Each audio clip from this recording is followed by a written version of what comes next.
Vou mutar vocês.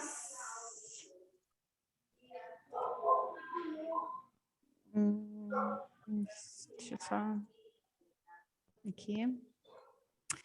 Ok? Se alguém quiser falar, só mudar o microfone aí e falar, tá? Então, hoje nós vamos continuar o assunto sobre o discípulo, né? Que somos nós, os aprendizes, e o trabalho. Quando a gente fala de trabalho, não necessariamente a gente está falando de um trabalho que seja ativo da forma financeira. Não necessariamente a pessoa precisa estar no mercado de trabalho para a gente entender como um trabalho, o que Deus espera do nosso trabalho.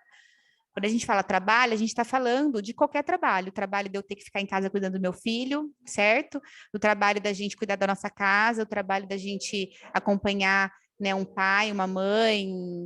Tudo que a gente faz, da hora que a gente acorda, da hora que a gente vai dormir, não deixa de ser um trabalho. Então, a gente não está especificando aqui um trabalho que seja do mercado de trabalho, tá? E esse tema dessa semana a gente vai falar sobre a ética, né? O que é a ética? A palavra ética, ela é bem conhecida, ela é bem falada, mas eu adoro saber o significado das palavras, porque a partir disso a gente consegue ter uma visão maior do que aquilo quer dizer. Então, a ética, ela significa os princípios que nos motivam a gente ter certo comportamento. Então, por exemplo, se eu sou mãe do Antônio, qual que é a minha ética com ele? Qual que é o motivo que me incentiva a cuidar dele? Por amor, né? Porque eu sou mãe, eu tenho uma responsabilidade. Então, nós vamos falar sobre, na luz da Bíblia, qual deve ser a ética do trabalho que Deus confiou a gente, tá?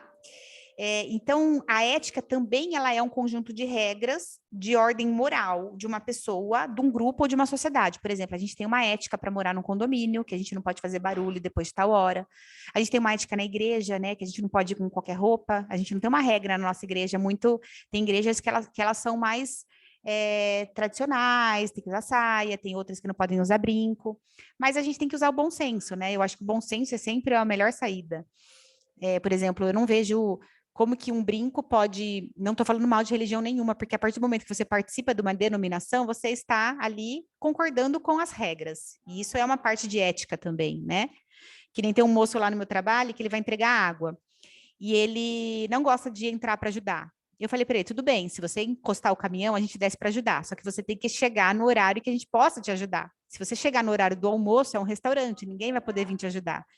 E ele foi no horário de almoço, só que ele foi de chinelo e de bermuda. E na empresa não pode entrar nem de chinelo nem de bermuda. E ele se ofendeu, porque nós não deixamos ele deixar a mercadoria lá.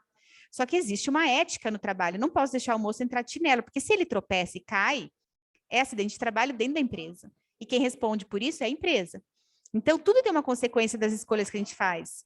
Às vezes a gente fala assim, vou fazer assim, vou fazer assado, eu vou sair da ética do lugar, mas quando a gente faz isso porque não tem ninguém vendo, o que quer dizer esse estudo hoje? A Bíblia diz para a gente fazer como se fosse para Cristo todas as coisas, independente se tem gente vivendo ou não, né? O versículo-chave que nós vamos usar para esse estudo hoje está em Efésios 6, do 5 ao 9. Eu vou ler para vocês na versão Almeida.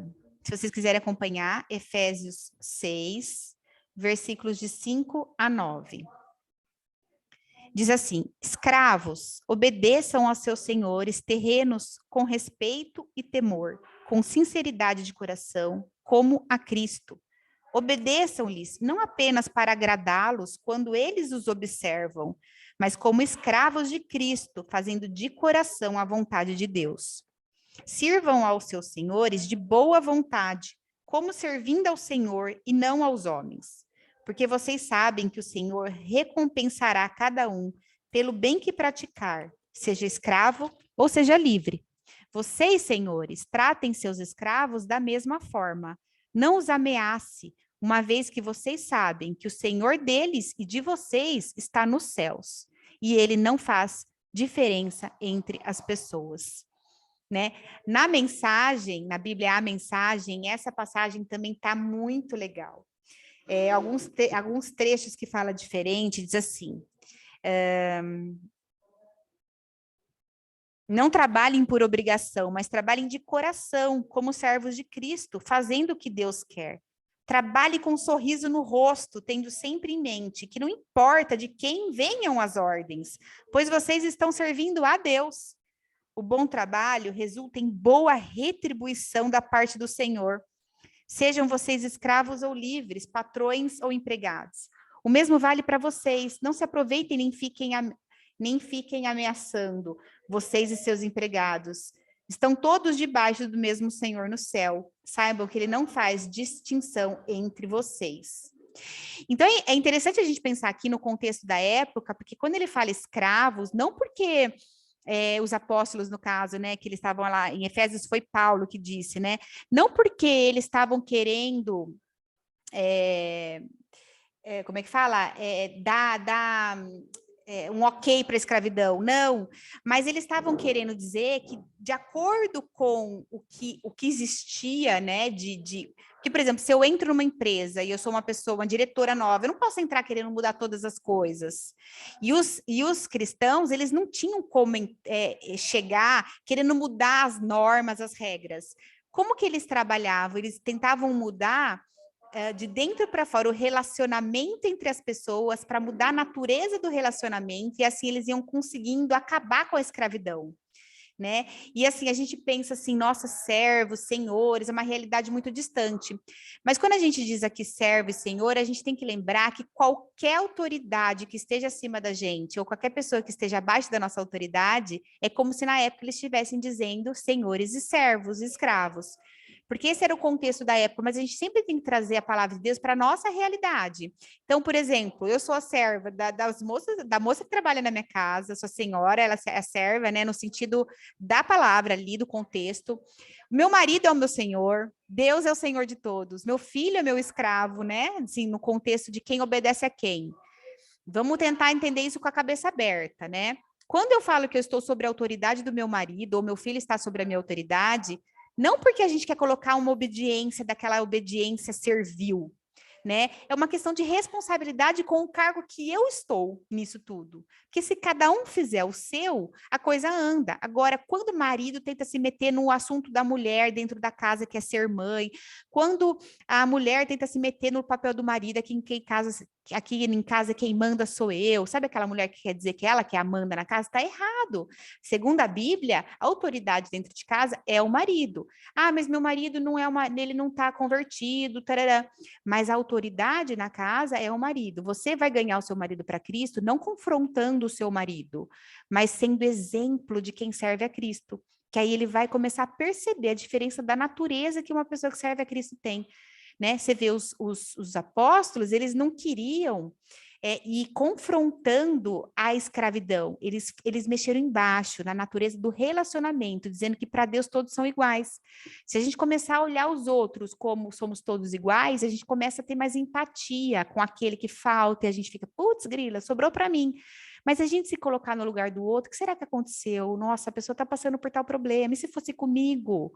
Né? Várias vezes aqui em casa, às vezes a funcionária, é porque eu vou faltar, tem que levar minha filha no médico, mas eu estava naqueles dias que eu precisava de ajuda, eu pensava, e se fosse comigo, se fosse o meu filho, né? E a gente tem que se colocar no lugar dos outros, a necessidade dos outros não pode ser maior, mais importante do que a nossa, né? E quando a gente se coloca nessa situação, a gente consegue ver de outra forma e ter outro tipo de comportamento pelaquela pessoa, e Deus está vendo tudo isso, né? É importante a gente lembrar que para Deus não há diferença entre pessoas, né? E outra coisa que a gente pensa é que naquela época, gente, escrava era só aquelas pessoas de trabalho manual, ou aquelas pessoas que trabalhavam na casa, que a gente vê fotos, né, no livro de história, aquelas pessoas carregando pedra, ou aquelas mulheres servindo seus senhores. Não, lá era assim, naquele contexto, né?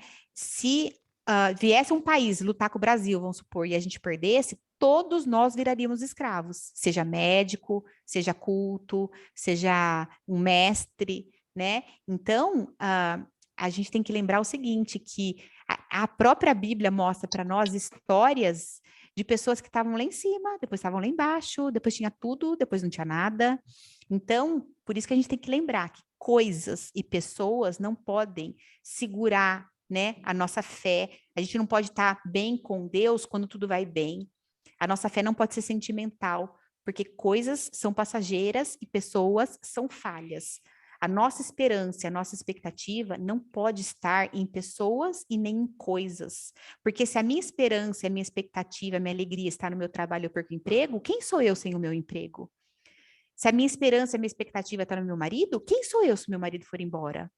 Quem sou eu se meu filho for ingrato? Né? Não pode, a nossa esperança, a nossa expectativa tem que estar em cima, no alto. Eu sempre falo, não olha para frente, não olha para trás. Se olha para frente, fica ansiosa. Se olha para trás, fica com culpa de alguma coisa. Olha para os lados, não vem ninguém para ajudar. Olha para cima. É de lá que vem o nosso amparo. É de lá que vem aquele que nos defende. Ai, nossa, mas olha que injustiça eu estou vivendo. Mas Deus está vendo todas as coisas. Não é nada que a Deus fique escondido, né? E os escravos naquela época, eles não tinham direito de nada, né? Na própria lei deles, os senhores podiam fazer o que quisessem. Quando eles ficavam doentes ou passavam da idade de trabalho, eles eram abandonados a morrer de fome, porque eles eram uma ferramenta inútil. Então, imagina só, vinha alguém e falar assim para esse escravo, não, trabalhe com um sorriso no rosto. Se não fosse em Deus, gente, essa pessoa não conseguia, porque ela era maltratada. Como ela ia conseguir dar uma coisa que ela não tem? Porque não é para vir da pessoa, a gente não pode fazer nada esperando nada em troca de ninguém. Quanto maior é a nossa expectativa, maior é a nossa decepção, né? Aí às vezes as pessoas, ontem uma amiga minha falou assim, nossa, mas você sempre fala de alguma coisa que aconteceu que pode ser frustrante, mas aí você já vem falando mais não sei o quê, mas não era da vontade de Deus. Aí ela falou assim, viva o seu sofrimento, viva essa emoção. Eu falei, não, eu fico triste sim, eu choro. Quando é alguma coisa fora do meu alcance, por exemplo, meu filho tinha que usar tampão, eu não queria. Eu entendi que era da vontade de Deus, mas eu fiquei chateada por ele. Mas eu entendi totalmente que era da vontade de Deus. Mas tem coisas que acontecem que a gente percebe que às vezes é livramento, a gente não está preparada para receber a bênção. Quando a gente põe Deus, né, acima de todas as coisas, a gente tem que lembrar que todas as coisas estão sob o controle dele. Né? Só é possível ver a mão de Deus em todas as coisas, aquele que coloca todas as coisas na mão de Deus. E se a gente tem o soberano cuidando das nossas coisas, a gente não tem que ficar ditando para ele como a gente quer que seja. A gente pode e deve dizer o que a gente gostaria, porque diz a palavra para a gente apresentar os nossos pedidos, né? Sobre petições, ações de graça. Mas a gente sempre tem que terminar a frase dizendo que seja feita a sua vontade, que o nosso coração é enganoso. Às vezes a gente quer uma coisa que depois a gente vai se estrepar. Sabe que nem a gente está olhando assim, vamos supor que você está na sacada de um prédio, você está vendo as pessoas na praia, você consegue ver onde que estão os buracos no mar. A pessoa que está lá nadando, ela não consegue ver o perigo. E quem está de cima consegue. Então Deus está de cima, vendo a nossa vida. E às vezes a gente está indo para o buraco e está querendo ir. E ele está puxando a gente de volta, sabe? E eu creio que Deus é um Deus tão amoroso e tão bondoso que ele tenta proteger, mas quando a gente fica muito rebelde, às vezes ele precisa deixar a gente quebrar a cara para a gente voltar com humildade, voltar com arrependimento, porque o arrependimento ele dá espaço para mudança de comportamento. Né? Muitas vezes as pessoas falam, ah, mas eu tô vendo aquela pessoa, ela tá passando por tanta luta, mas às vezes só assim ela vai se esvaziar. E quem é cheio de si mesmo não cabe a obra de Deus. Então tem coisas que a gente tem que deixar as pessoas passarem. Né? A gente tem que sempre ajudar, orientar na palavra de Deus, né? E sempre na palavra, não é o que eu penso, o que eu acho, o que aconteceu comigo, é a palavra de Deus diz que. Porque aí não tem como a gente ter um engano, né? A gente está lendo Atos, né? E a gente está estudando Atos de novo, e aí diz lá em Atos que quando eles receberam, né, o Espírito Santo lá em Pentecostes, eles saíram falando em línguas, e as pessoas que estavam por perto ficaram admiradas, falavam, não, esse povo está bêbado, só pode estar. Né? E aí Pedro, que antes estava tão resistente, né, negou Jesus, ele se levanta, ele se posiciona e ele fala para aquele povo, ele defende essa causa na palavra, ele fala porque Davi disse, porque tal profeta disse. Então, quando a gente quer, né, se posicionar para defender uma causa de Deus, para instruir alguém, a gente tem que sempre usar da palavra de Deus e pedir, né, Senhor, que quando alguém vier me procurar, que o Senhor fale através de mim, ajuda-me a não falar nenhum devaneio, ajude-me a sempre estudar. Por isso que é importante estudar a palavra, porque a gente não precisa conhecer todas as doutrinas falsas, basta a gente conhecer a verdadeira, né? E a palavra de Deus diz que quando a gente vai falar sobre Deus para alguém, é o próprio Espírito Santo quem vai dizer. A gente tem que confiar nesse poder. Né? A gente tem que lembrar que não é a gente que brilha, a gente reflete o brilho de Cristo. Então, a gente tem esse poder vindo dele, porque está refletindo em nós. Ele precisa de coração disposto, ele não precisa de uma pessoa habilitada. Né? Se a pessoa tiver, né, disponível, ele vai usar. Né? E fala também que ele usa, né? 3 aspectos para tentar tirar a escravidão da vida das pessoas, para que as pessoas possam se tratar melhor. Ele fala sobre a igualdade, né, para as pessoas perceberem que diante de Deus somos todos iguais, sabe? Às vezes, gente, a gente tem que estudar um pouco o nosso coração e fazer uma autoanálise. Será que em tal situação eu estou sendo preconceituosa? Às vezes a gente tem vergonha de olhar para os nossos comportamentos, né? E a gente tem que fazer isso e pedir perdão, sabe? Às vezes eu tô lendo a Bíblia e eu falo, nossa, Deus, que feio, me ajuda a não ser assim de novo, não me deixa ter uma, né, um simples preconceito por causa disso ou daquilo, sabe? São tantas coisas que a gente vai percebendo e a gente tem que pedir, Senhor, coloca a tua luz, um holofote na minha vida, para que quando eu ler a tua palavra, eu perceba na minha vida aquilo que eu preciso consertar, né? A gente tem que ter vergonha de não querer enxergar, isso sim, mas enfrentar aquilo que ainda é brecha na nossa vida, né? Porque quando a gente vai, Deus revela e a gente sente aquela vergonhinha do tipo, ixi, isso eu faço, ele dá força para a gente mudar, né? E a gente tem que pedir, Senhor, na minha força, acho que eu não vou conseguir, me ajuda. De novo, eu caí nessa, mas eu não quero, né? É diferente do que aquela pessoa que faz já sabendo, eu vou fazer, Deus perdoa. Isso aí não é pessoa que entendeu a mensagem, porque Deus conhece a nossa natureza, né? Por isso que ele se fez carne e vindo, né? Como Jesus, ele sentiu todas as nossas fraquezas, ele passou por toda a vergonha, né? Ele sentiu medo, ele sentiu raiva, ele sentiu sono, ele sentiu aflição, ele chorou, né? Então, para quê? Para mostrar que ele se misturou, ele sabe o que quer passar muito mais do que a gente passa, né? E ele venceu. Então a gente já sabe o final da história. Quando a gente sabe o final de um jogo, a gente está assistindo a reprise, é muito mais emocionante, mais tranquilo, vai, vamos dizer assim, saber o final. E a gente sabe que o bem já venceu o mal. Então, quando algum sentimento ruim quiser nos perturbar, a gente vai falar, não, querido, aqui não, você vai embora, porque eu sei que o bem já venceu o mal, e maior é o que está em mim do que está no mundo, né? Declarar mesmo, nenhuma arma forjada contra a minha família prosperará. Eu sei que nesse exato momento Deus está trabalhando para o melhor acontecer na minha vida. Anjos estão na minha casa, estão visitando a minha família, né? Deus está preparando uma esposa para o meu filho, Deus está restaurando a família, Deus está restaurando o casamento, né? A gente tem que ter um pensamento assim muito crente na palavra, diz que a palavra tem poder e a gente tem que fazer uso e funciona, viu? É só a gente ver na vida das pessoas que pegam para si, né? A pessoa fala, eu tomo posse, toma posse mesmo que é nosso, né? E quanto mais a gente acreditar, né, mais as coisas acontecem, né? A gente tem que lembrar que sem fé é impossível agradar a Deus. E se não fosse essa questão da fé, como poderia a gente fazer a escolha se não tivesse opção, né? E Deus deu várias opções para a gente poder todo dia escolher por Ele, todo dia escolher por Ele, né? Então, assim, mas eu não estou sem tempo de conversar com Deus. Não deixa o inimigo colocar na tua cabeça a culpa. Não se culpe por não ter pegado ali naquele momento. Se sinta só enganada. E assim, sabe aquela sensação de, puxa, que nem, vamos supor, vou dar um exemplo, minhas amigas adoram meus exemplos. Eu vou num hotel e vamos supor que nesse hotel era tudo de graça no valor que eu já paguei. Na hora que eu vou embora, eu descubro que eu podia ter comido à vontade e não fui comer. Eu vou me sentir, no mínimo, assim, perdendo uma oportunidade boa, né, de ter aproveitado melhor. E é isso, a gente tem a nossa bênção na nossa mão, né? Deus está a uma oração de distância. E a gente tem todo o cuidado, a proteção, ele é o justo juiz, então a gente tem o melhor advogado, a gente tem o melhor médico, a gente tem o melhor conselheiro, a gente tem o melhor amigo, a gente tem o melhor pai, né? Eu me lembro que quando eu era pequena, e meus pais se separaram, uma vez, depois de convertida, né, eu escutei alguém falando assim, que a pessoa também não tinha o pai, né, e aí ela tinha dificuldade, ficava chateada, e um dia ela repetiu a frase, eu tenho pai.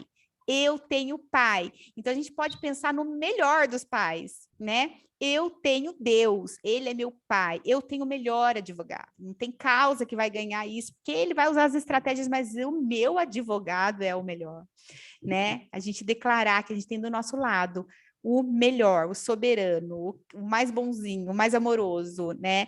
E quanto mais íntimo e mais natural for esse relacionamento, mais gostoso fica, né? Em tudo. Então, ai, Deus, nossa, hoje eu tô assim, eu tô assado. Ai, olha isso, olha aquilo. Esses dias eu fui nesse final de semana pro hotel e chegou a noite, tava tão cansada, tão cansada, tão cansada, que acho que se falasse que tava pegando fogo, é capaz de eu falar, ai, depois eu saio, sabe? E aí o Antônio com uma dor de barriga, dor de barriga, dor de barriga, eu não conseguia nem abrir meus olhos. Eu falei, ai, Deus, cuida pra mim, que olha, o Rodolfo já dormiu. Eu tô morrendo de sono, ele é seu filho e eu confio em você. Boa noite. Dormi. O menino dormiu também, acordou sem dor de barriga. É essa confiança de um Deus verdadeiro, um Deus que existe, que a gente não vê, mas ele está aí, né? O ar não existe, a gente não vê, mas ele está aí. Tem gente que fala assim, ah, mas será que é verdade? Não sei o que lá da Bíblia. Você já estava pensando, né? Tem gente que contesta tanto a veracidade da Bíblia, mas você não acredita que tem dentro da sua barriga não sei quantas colônias, 1000 colônias de bactéria? Não é um negócio vivo? E você não acredita que está lá porque falaram? E por que você não acredita que as histórias que tem na Bíblia? Né? Porque o inimigo quer colocar na nossa cabeça a descrença. Você pode ver que todas as histórias que fez alguém cair foi algo que fez com que a pessoa desacreditasse da palavra de Deus. Eva, a tal da cobra lá, Satanás chegou para Eva e falou: será que foi isso que Deus fez? Né? Estava estudando hoje capítulo 5 de Atos, Ananias e Safira, que não precisavam ter vendido o terreno, mas disseram na igreja que estavam dando todo o dinheiro. E eles macumunaram antes entre eles. Não, mas será que a gente precisa entregar todo o dinheiro? Vamos dizer que entregou. É sempre a dúvida, é sempre a mentira, né? Por isso que a gente tem que tomar muito cuidado. Então, esses três aspectos que foram usados, né, para destruir essa questão da escravidão, a diferença, para essa ética do trabalho, a igualdade, a justiça, né? Porque ele fala, fazei o mesmo para com eles, aquilo que a gente quer para nós, a gente tem que querer para o próximo. Lá em Colossenses 3:22 fala o mesmo texto, tá? E a fraternidade, né? Fala não mais como escravo, aliás, melhor do que escravo, como irmãos amados. Então, assim, a escravidão foi abolida de dentro para fora. Antes da gente enfrentar um marido, antes da gente enfrentar um chefe, a gente ora para Deus mudar a natureza, para que através do nosso comportamento eles possam ver. E, gente, essa é a melhor escolha, é a gente não confrontar, é a gente orar, né, acreditar, fazer a nossa parte. E que bom que para nós ficou mais fácil, quem convence é o Espírito Santo, ainda bem, né? A obediência, ela não quer dizer um terror de servidão, mas um espírito de solicitude, ou seja, boa vontade de atender da melhor maneira possível, com empenho, com interesse, com atenção. A obediência é uma característica de quem possui o verdadeiro sentido da responsabilidade. E o cristianismo não é um escape das circunstâncias, mas a transformação dela. A gente não quer fugir da situação, mas a gente tem o poder de transformar os corações através do poder de Cristo que atua em nós. Né? A palavra de Deus diz que nós poderemos fazer coisas maiores e melhores que Ele, né? Pelo poder dele que atua em nós. Ele só precisa de um coração disposto. Certo, queridas? Essa foi a mensagem de hoje. Então, para a gente lembrar que não importa o tipo de trabalho que a gente exerça, se é um trabalho em casa, né? Quando a gente muda o olhar, ai, que bom que eu tenho uma louça para lavar, porque eu tenho comida para comer. Parece coisa de gente doida, mas olha a alegria que é saber que a gente tem comida para comer. Outro dia eu estava reclamando com meu marido que ele comprou tanta coisa que eu tive que enfiar tudo no freezer, eu abri o freezer e as coisas caíam. Eu falei, Mônica, você está reclamando da abundância? Dá glória a Deus que está caindo comida do freezer, né, gente? Porque se a gente deixar, a gente acaba sem querer entrando numa lamúria, numa murmuração tão feio, e a gente tem que se autoanalisar. Isso não é feio. Feio é não querer fazer isso, né? É não querer enxergar aquilo que o Espírito Santo está querendo dizer, né? Certo? Eu vou parar a gravação assim, só para vocês poderem falar, porque tem uma ética de gravação, certo? Para ninguém se expor, vamos cumprir a ética. Deixa eu ver onde que eu paro aqui. Aqui,